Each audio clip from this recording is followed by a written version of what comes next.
Live from the world's capital markets, here are the latest financial headlines brought to you by News Factory. Hello and welcome to Friday's Daily Financial Report.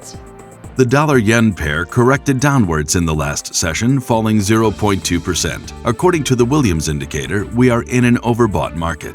The Bitcoin-dollar pair saw a minor dip of 0.2% in the last session. The ROC is giving a negative signal. The gold-dollar pair dove 1.2% in the last session. The Williams indicator indicates an oversold market.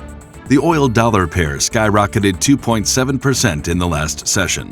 The stochastic indicator is giving a negative signal. And now let's hear what our chief analyst picked up for us today.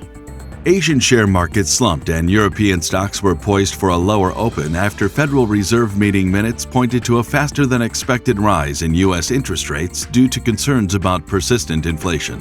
Bitcoin fell below $43,000, testing multi-month lows after minutes from the Federal Reserve's last meeting showed it leaning toward more aggressive policy action, which sapped investor appetite for riskier assets.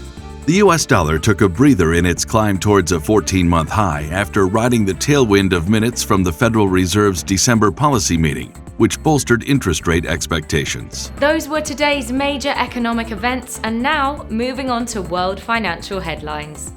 The Eurozone's Consumer Price Index will be released at 10:00 GMT. The U.S. non-farm payrolls at 13:30 GMT. The U.S. unemployment rate at 13:30 GMT.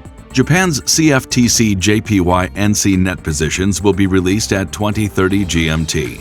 The UK's CFTC GBP NC net positions at 20:30 GMT. The Eurozone's retail sales at 10:00 GMT. We hope that you've enjoyed Friday's market outlook.